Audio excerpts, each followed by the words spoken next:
Hello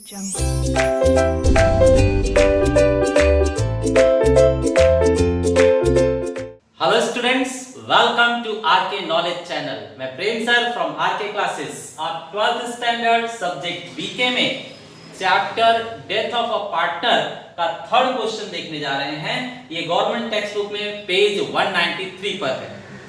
students, इस question में 3 partners हैं, नेम अनीता, सुनीता एंड कविता, और उनका profit and loss sharing ratio है 2:2:1। 2:2:1। इसके अंदर लास्ट में डाइड हो रही है कविता। कविता का डेथ डेट है 1 जुलाई। 1 जुलाई मतलब ये अप्रैल में जून काम की है और जुलाई के स्टार्टिंग में ही ऑफ हो गई, मतलब जुलाई इसने काम नहीं किया है, मतलब अप्रैल में जून 3 महीने ये बिजनेस में रही है, तो इसका अंदाजे से 3 महीने का प्रॉफिट निकाल के देना होगा। करेक्ट। चलिए सॉल्यूशन चालू करते हैं। एसेट्स साइड में हमें दिख रहा है, एसेट्स साइड में plant and machinery 55,800, plant and machinery 55,800। Correct. Next है investment 30,000, investment 30,000, 30,000। Furniture 16,000, furniture 16,000। Next debtors है 20,800, डेटर्स 20,800। देन ओल्ड आरडीडी अलग कर दीजिए, by RDD 800। Next bank balance दिया हुआ है 8,200, तो यहां लिखेंगे बैंक बैलेंस 8,200, 8,200 लिखा गया, 8,200। ठीक है। गुडविल 10,000, गुडविल पहले से ही एसेट्स में शो किया गया है, तो हम यहां पर लिखकर रखते हैं गुडविल। Goodwill is 10,000।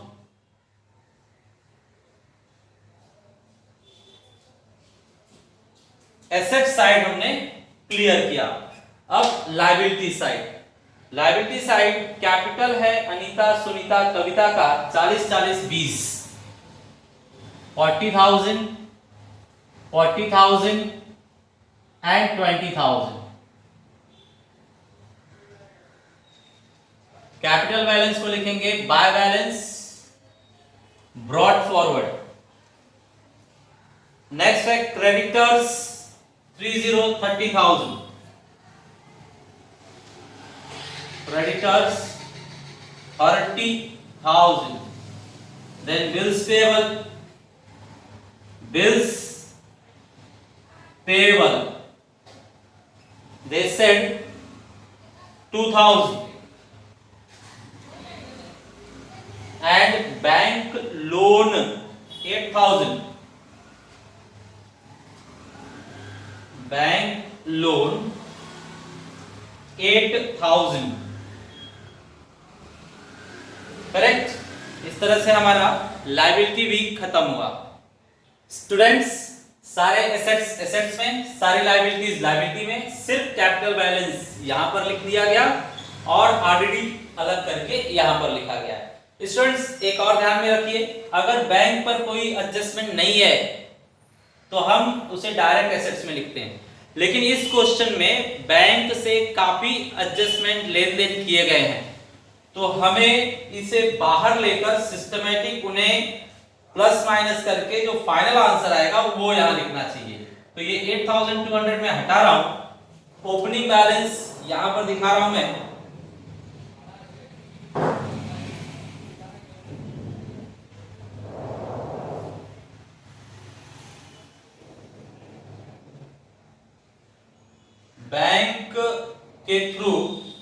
काफी लेन देन किए गए हैं इस क्वेश्चन में, तो बेटर है कि हम बैंक अकाउंट अलग से बना लें। ओपनिंग बैलेंस है 8200। ओपनिंग बैलेंस हमने यहां पर न लिखकर वहां पर लिख दिया 8200। अब यहां पर इस बैंक अकाउंट में सब लेन देन का प्लस माइनस होगा और जो फाइनल फिगर आएगा वो वहां एसेट्स में हम ट्रांसफर करेंगे। तो यहां पर हमने कॉलम्स बना लिए, particulars, rupees, particulars and rupees. Okay, तो लेट्स स्टार्ट एडजस्टमेंट्स। एडजस्टमेंट में पहला इन्होंने कहा है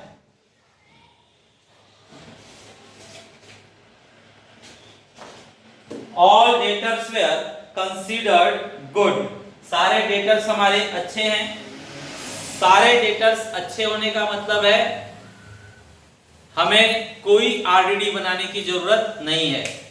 सभी ग्राहक हमारे पैसे हमें दे देंगे, हमें कोई शक नहीं है। अगर शक होता है कि नहीं मिलेगा उतना पैसा तो न्यू आरडी बनाया जाता है। यहाँ पर कोई शक नहीं है, सारे डेटर्स आपके अच्छे हैं, पैसे आपके सारे मिल जाएंगे, इसलिए न्यू आरडी बनाने की कोई जरूरत नहीं है। चलिए second adjustment.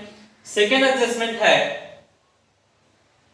The contingent liability for a compensation for 900 was provided.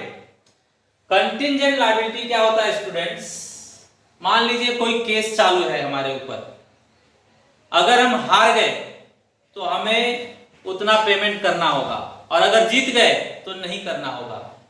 तो भविष्य के फैसले पर डिपेंड है कि पे करना पड़ेगा कि नहीं करना पड़ेगा। तो ऐसे पेमेंट को, ऐसे लायबिलिटी को हम कंटिंजेंट लायबिलिटी कहते हैं। और ऐसा मान के हम पास करेंगे एंट्री कि हम हार जाएंगे, हम हार जाएंगे, ऐसा मानकर एंट्री पास किया जाएगा। तो चलिए कंटिंजेंट लायबिलिटी आपके सर पर आ जाएगी 900 अगर आप हार गए तो। ठीक है, तो एक लायबिलिटी आपके दिमाग में आ गई, तो यहां पर लायबिलिटी लिखकर शो करना होगा कंटिंजेंट लायबिलिटी।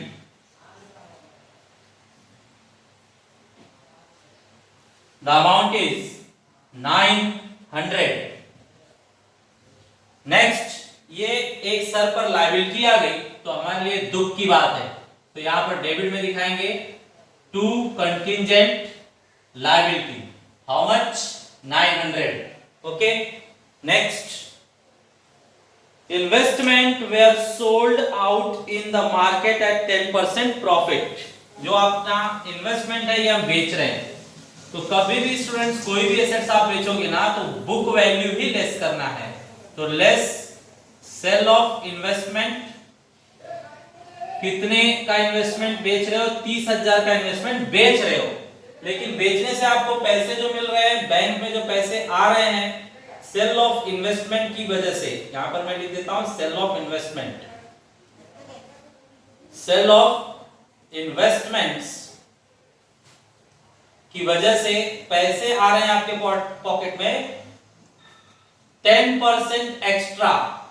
10% एक्स्ट्रा आ रहा है, मतलब इन्वेस्टमेंट 30,000 का था, उसका 10% 3,000 होगा, मतलब 33,000 आपके पॉकेट में आ रहा है। 33,000। ओके, नाउ 30 का इन्वेस्टमेंट आपने बेचा लेकिन पॉकेट में 33,000 आया, मतलब 3,000 आपके लिए प्रॉफिट है, और प्रॉफिट एंड लॉस के क्रेडिट साइड में दिखाया जाएगा। तो by investment the amount is 33,000 में बेचने की वजह से 3,000 प्रॉफिट है, 3,000 प्रॉफिट दिखाया गया। ओके, तो याद रखिए स्टूडेंट्स, कोई भी एसेट्स आप बेचोगे तो कौन से वैल्यू पर? बुक वैल्यू पे। बुक में उसकी वैल्यू 30,000 थी तो 30,000 ही लेस करना है। आपके पॉकेट में, आपके बैंक में कितना पैसा आ गया? 33,000। 10% एक्स्ट्रा आया, 10% एक्स्ट्रा आया मतलब आपके लिए प्रॉफिट है। प्रॉफिट एंड लॉस एडजस्टमेंट के क्रेडिट साइड में दिखाया गया। Next, loan were paid off. जो हमारे सर पे लोन का कर्जा था ना, बैंक से लोन लिया हुआ, वो हमने पे करके खत्म कर दिया। तो चलिए पेड ऑफ कर दिया तो लेस कर दिया जाए, लेस पेड ऑफ।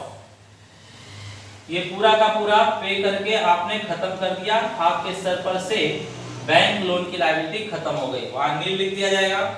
आपने बैंक लोन की लायबिलिटी खत्म की है तो पैसे दिया होगा तभी तो लोन चुकाया तुमने, खत्म हुआ। तो आपने पैसे दिया है तो बैंक से पैसे उतने कट जाएंगे। तो by bank loan, bank loan आपने चुकाया कितना 8000, तो आपके बैंक से 8000 निकल जाएंगे, 8000 कट जाएंगे। ठीक है। Next, land and building were depreciated by ₹800, land and building 800 depreciate हो गया, लेस डेप्रिसिएशन, डेप्रिसिएशन हमारे लिए लॉस है, डेबिट साइड में plant and machinery 800 depreciation. Next,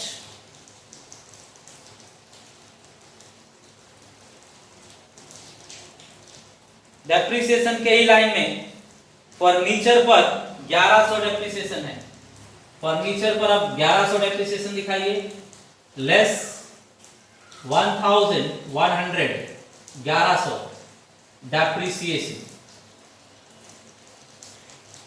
less depreciation लिखेंगे। अगेन ये हमारे लिए लॉस है, लॉस लिस्ट में दिखाया जाए टू फर्नीचर 1100 हमें लॉस हुआ, depreciation on furniture. Next,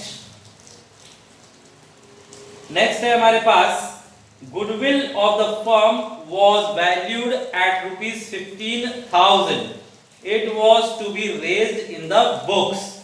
goodwill हमने बिजनेस की वैल्यूड किया, कैलकुलेट किया तो 15,000 आ रहा है, पूरे फर्म की गुडविल 15,000।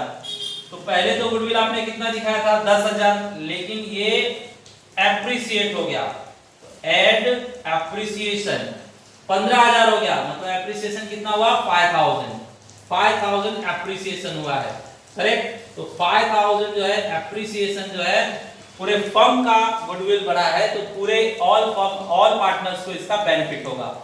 तो गुडविल कितनी बढ़ी है स्टूडेंट्स 5,000, तो ये 5,000 गुडविल जो है पार्टनर्स को बेनिफिट होगा, पार्टनर्स को क्रेडिट करेंगे। गुडविल बताइए 5,000 को 2 to 1 में डिस्ट्रीब्यूट कीजिए, तो सेम वही अमाउंट बनेंगे 2,000 2,000 1,000। 5,000 जो बढ़ा है वो हमने पार्टनर्स को क्रेडिट किया, पार्टनर्स को उसका फायदा हुआ। ठीक है। नेक्स्ट स्टूडेंट्स फिर से आप सुन लीजिए, गुडविल पहले 10,000 थी, वापस से कैलकुलेट करने के बाद 15,000 हो गई, मतलब 5,000 गुडविल एक्स्ट्रा हमें मिला, फायदा हुआ बिजनेस को। तो ये गुडविल का फायदा किसको होगा पार्टनर्स को, और पूरे फर्म का वो गुडविल है 5,000 इंक्रीज हुआ है, तो पूरे पार्टनर्स शेयर करेंगे, पूरे फर्म का इसलिए ऑल पार्टनर्स ने शेयर किया 5,000 2:1 में, मींस 2,000 2,000 1,000। नेक्स्ट,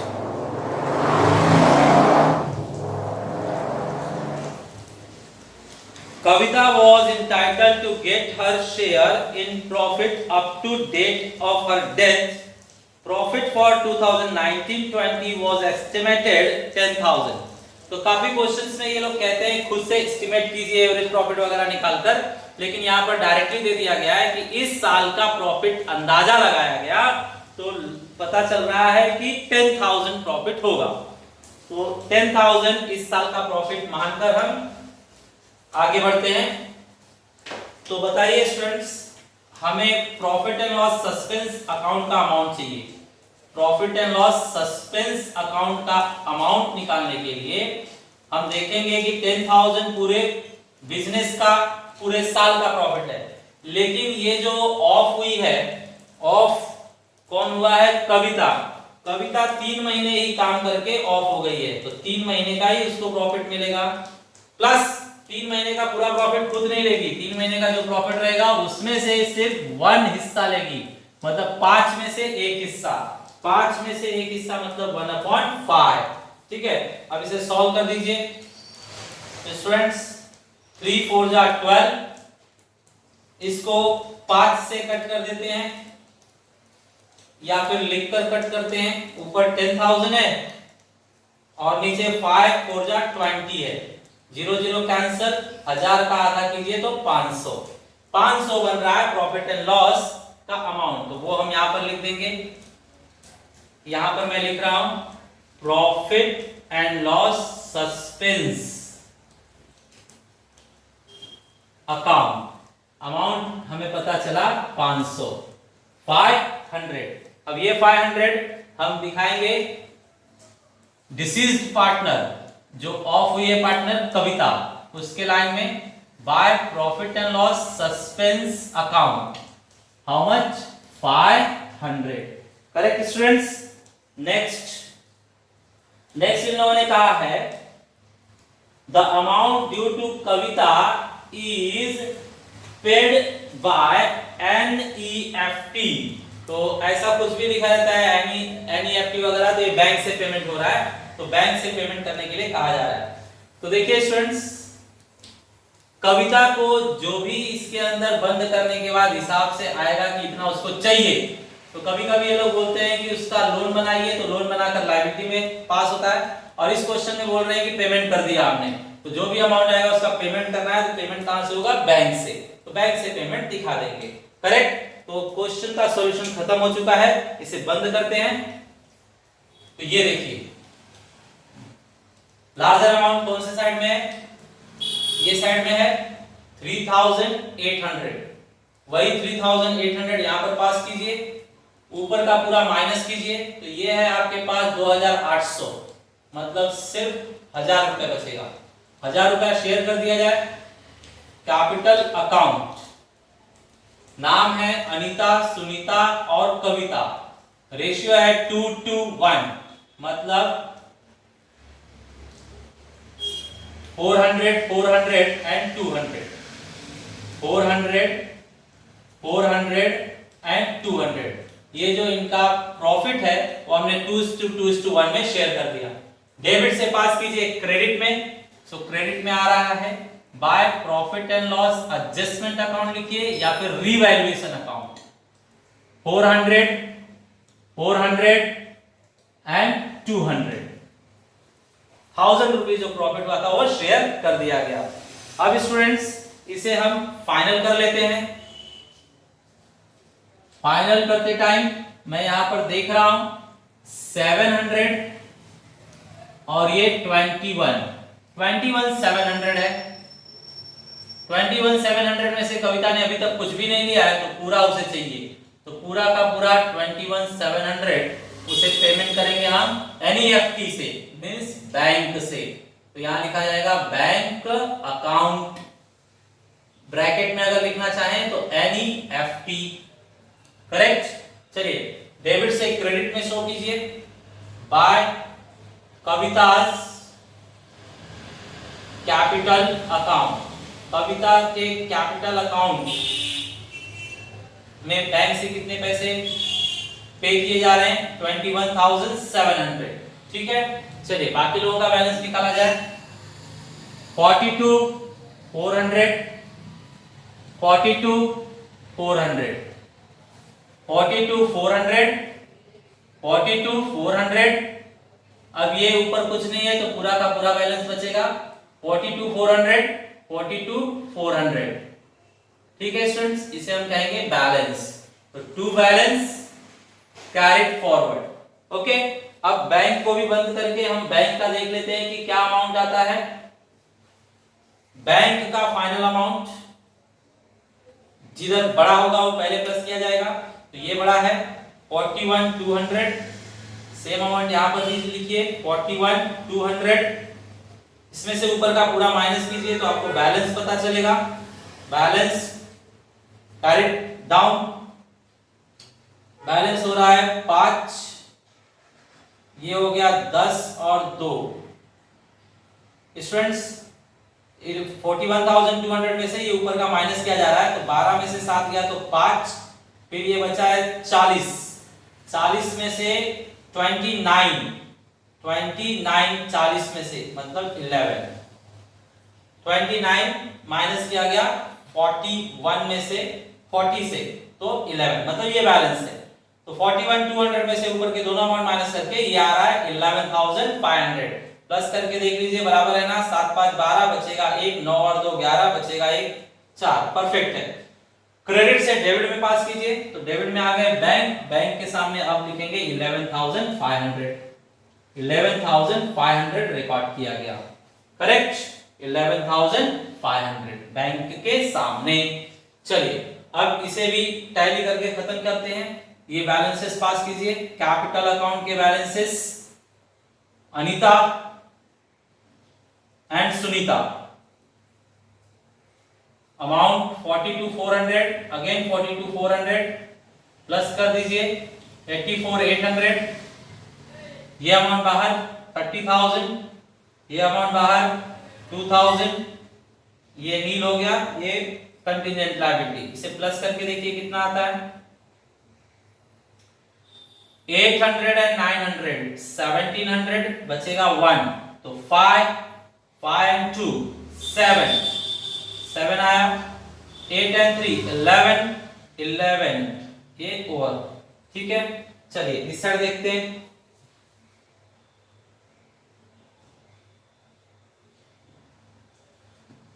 बाहर निकालिए 55,000, ये नील हो गया, इन्वेस्टमेंट आपने बेच दिया तो खत्म। ये है आपके पास 14,900, ये है आपके पास 20,800 और ये है आपके पास गुडविल 15,000। प्लस कीजिए 9 और 8 17, 17 और 10 27, यहां पर 27 है, बचेगा 2 बचा तो 7 and 4 11 and 1 12 and 5 17, carry 1 carry तो 6 7 एंड 2 9 एंड 1 10 एंड 1 11। तो स्टूडेंट 1,70,700 पर ये टैली हुआ। तो ये क्वेश्चन बहुत ही अच्छा था स्टूडेंट्स, इस पर बैंक पर ज्यादा ध्यान दिया गया था और गुडविल यहाँ पर सिर्फ रेज्ड अमाउंट ही पार्टनर्स को शेयर किया गया, ये खास बात थी इसमें। Thanks for watching video.